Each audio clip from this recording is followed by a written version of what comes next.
From Alaska's news source, this is a Channel 2 News special report. Good morning, I'm Kate Winkle with this latest news update. A federal mandate has doctors switching to electronic medical records by 2015. The different systems hospitals use to store medical records can make it difficult to look at a patient's history if they're not at their usual provider. Alaska's solution is a health information exchange network used in the Fairbanks area that is making its way to Anchorage. We have more on the system Alaska uses to exchange records between providers.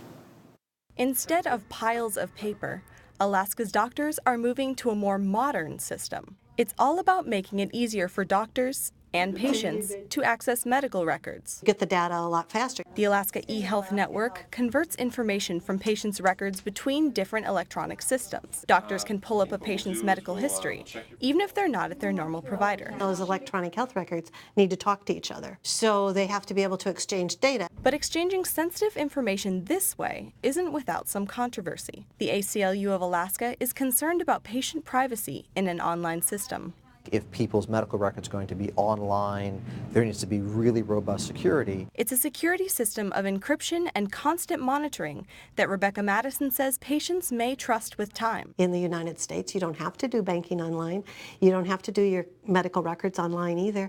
But as it becomes more and more ubiquitous across the nation that you can have your record anywhere, anytime, I think people will feel comfortable with it. Patients are placed in the system automatically, but the ACLU wants patients to have a choice. Currently, patients who do not want to be placed in the system must opt out. Right now, the state assumes everyone wants to be a part of this exchange, and in order to take yourself out of it, it's an involved process. Patients have to weigh the risks and benefits of a network that won't disappear anytime soon. I firmly believe that we can't avoid moving to electronic format for medical records. It's going to happen.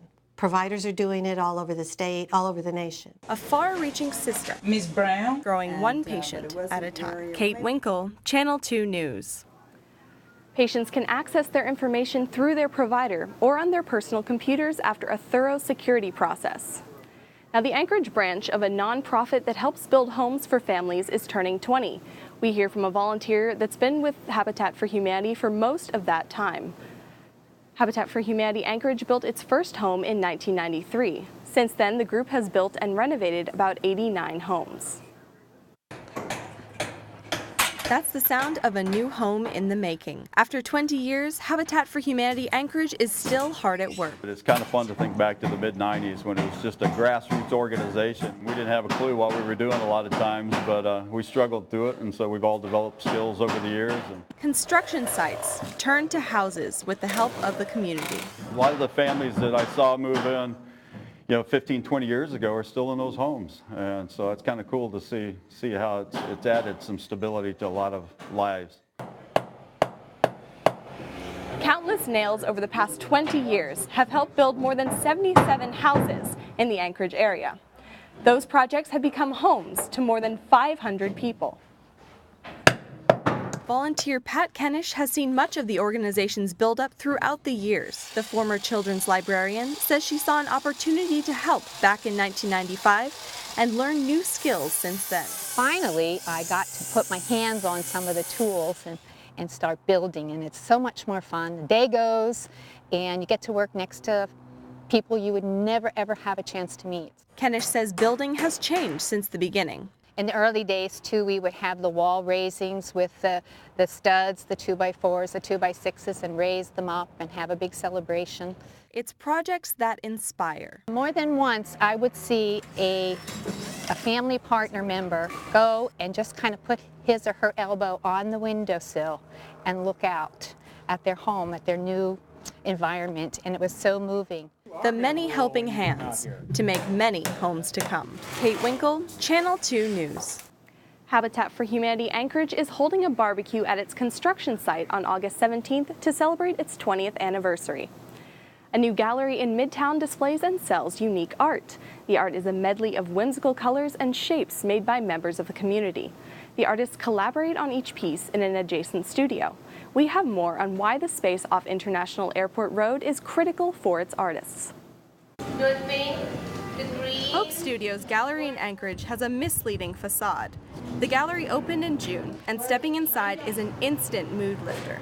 It's joy. I mean, joy is one of our values, but it truly is joyful place for me to be. Many of the artists who work in the studio are developmentally or intellectually disabled, but their artistic ability is what shines. And we have some artists who might not speak, might not be very mobile, and you put a paintbrush in their hand, and the colors that come out and the designs that come out, and you just know that people are born with that ability. It's quirky art that is only limited by imagination. Right now we are focused a lot on wooden art that hangs on the wall. We have furniture, we have fabric products, we have greeting cards, t-shirts, sweatshirts. Judy Evans is a volunteer and recovering alcoholic.